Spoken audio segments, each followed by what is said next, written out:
The power of this BJP is only winning elections and mainly in the heartland states of Hindi and what we generally call as the Gomutra states. नमस्कार, digital platform श्रेष्ठ भारत पर आप सबका स्वागत है। आपके साथ मैं हूं संजीव। 3 राज्यों में बीजेपी और तेलंगाना में कांग्रेस की बम्पर विजय के बाद फिर वही पुराना राग शुरू हो गया है, नॉर्थ वर्सेस साउथ। अब की बार दक्षिण भारत के नेताओं की जुबान और तीखी। डीएमके सांसद सेंथिल कुमार ने लोकसभा में कह दिया कि बीजेपी सिर्फ गौमूत्र राज्यों में ही जीत सकती है। उसके बाद उत्तर भारत के नेताओं ने डीएमके और कांग्रेस पर ताबड़तोड़ हमले शुरू कर दिए। डीएमके और कांग्रेस को रावण का वंशज तक बताया जाने लगा है। Winning elections after elections and going after micromanagement. But what happens in Jammu and Kashmir? Why are they not able to do that? Since they are not able to do that, they bring a state into a union territory where they can have control over the governor and then they can run the governance through that. If they were capable and if they were very confident of winning Jammu and Kashmir, would they have gone in for a union territory? So that is the main reason that the people of this country should think that the power of this BJP is only winning elections and mainly in the heartland states of Hindi and what we generally call as the Gomutra states. BJP की मध्य प्रदेश, छत्तीसगढ़ और राजस्थान में शानदार जीत के बाद संसद में जब जश्न मनाया जा रहा था, एनडीए के नेता मोदी के नारे लगा रहे थे। उसी दौरान डीएम के सांसद सेंथिल कुमार के इस बयान ने जलती आग में घी डाल दिया। सेंथिल कुमार को बीजेपी की जीत पच नहीं पा रही थी, तो उन्होंने ये बयान दे डाला। The power of this BJP is only winning elections and mainly in the heartland states of Hindi and what we generally call as the Gomutra states. अब समझ नहीं आता कि दक्षिण भारत के नेताओं को बीजेपी से नफरत है या गौमाता से। अक्सर सियासी हार का ठीकरा ये लोग गौमाता पर फोड़ने लगते हैं। नॉर्थ ईस्ट में बीफ का मुद्दा उठाते हैं तो उत्तर भारत में बीजेपी की विजय पर गौमूत्र राज्य कहकर पूरी हिंदी पट्टी के अपमान पर उतार आते हैं। डीएमके सांसद का गौमूत्र स्टेटस वाला बयान आया तो बीजेपी नेता गुस्से से लाल हो गए। बीजेपी नेता डीएमके के ही नहीं, कांग्रेस, सोनिया, राहुल से भी माफी की मांग कर रहे हैं। ये स्पष्ट तौर पर नजर आता है कि इनकी सोच हिंदी को और सनातन धर्म को नीचा दिखाने की है। कांग्रेस के नेतृत्व वाला घमंडिया गठबंधन, इसका घमंड और अहंकार पराजय के बाद भी चूर चूर नहीं हुआ, बल्कि ये उत्तर भारत को, भारतीयों को और यहां तक कि सनातन धर्म को नीचा दिखाने में कोई कसर नहीं छोड़ रहे। ये तो मुझे लगता है कि सनातनी परंपरा का बहुत बड़ा निरादर है और गौमूत्र के क्या क्या लाभ हैं शायद डीएमके को भी समझ आ जाएंगे, क्योंकि वो अच्छी तरह जानते हैं कि ये फ्रस्ट्रेशन जो है सनातनी परंपराओं की, सनातनियों की, देश बर्दाश्त नहीं करेगा। और चाहे वो डीएमके हो या कोई भी हो, जो देश की आस्थाओं के साथ खिलवाड़ करेगा, देश की जनता इकट्ठा होकर उसको मुंहतोड़ जवाब जरूर देगी।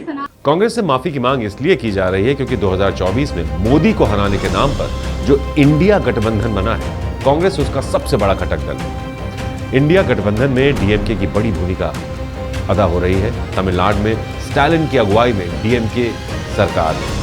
इसलिए सवाल उठ रहा है कि क्या कांग्रेस भी जानबूझकर लोकसभा चुनाव को नॉर्थ वर्सेस साउथ बनाना चाहती है।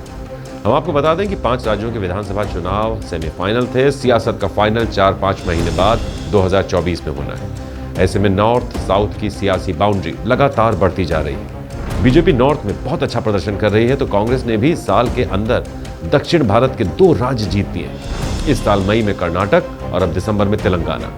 इसलिए नॉर्थ साउथ बाउंड्री लाइन गहरी और स्पष्ट होती जा रही है। उत्तर भारत में हिमाचल प्रदेश, उत्तराखंड, हरियाणा, पंजाब, राजस्थान, उत्तर प्रदेश, केंद्र शासित दिल्ली और जम्मू कश्मीर आते हैं। दक्षिण की बात करें तो इसमें 6 बड़े राज्य हैं: तमिलनाडु, आंध्र प्रदेश, कर्नाटक, तेलंगाना, केरल और पुडुचेरी। दक्षिण भारत के राज्यों में कुल 130 लोकसभा सीटें हैं, जिसमें से फिलहाल बीजेपी के पास 29 सीटें हैं, 7 राज्यसभा सांसद। उत्तर भारत के राज्यों में बीजेपी का बोलबाला है। विधानसभा चुनाव में बीजेपी ने कांग्रेस के 2 मजबूत किले राजस्थान और छत्तीसगढ़ में ढहा दिए हैं। इसलिए दक्षिण भारत के नेताओं को और मिर्ची लग रही है। डीएमके नेताओं का सनातन के बाद गौमूत्र स्टेटस वाला बयान इसी कड़ी में बीजेपी पर नया हमला है। डीएमके नेता सेंथिल कुमार ने गौमूत्र वाला बयान दिया तो कांग्रेस बुरी तरह फंस गई है। कांग्रेस नेता अधीर रंजन चौधरी कांग्रेस को ऐसे बयानों से अलग थलग करने की कोशिश कर रहे हैं। वहीं प्रमोद कृष्णम जैसे नेताओं ने तो डीएमके को रावण का खानदान बता दिया है। डीएमके के एक सांसद हैं एस सेंथिल, उन्होंने चर्चा के दौरान ये कहा कि केवल और केवल गौमूत्र राज्य जो है वहां पर ही भारतीय जनता पार्टी जीत सकती है। तो एक इस तरीके के बयान को आप देखिए, वो अपनी बात है। मैं इस बारे गौ माता को हम सब अपने श्रद्धा करते हैं, इस बात से हमारे कोई लेना देना नहीं है। कोई इंडिविजुअल कोई सदन के अंदर कोई बात कहते हैं, इसमें हमें क्या लेना देना। हम गौ माता बोलते तो हैं। उन्होंने हिंदी भाषी जो राज्य है उसको गौमूत्र राज्य कहा है।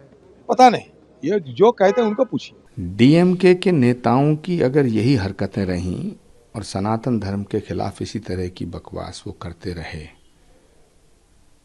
तो गौमूत्र वाले राज्यों में नहीं, सांड वाले राज्यों में भी बीजेपी का परचम लहरा जाएगा।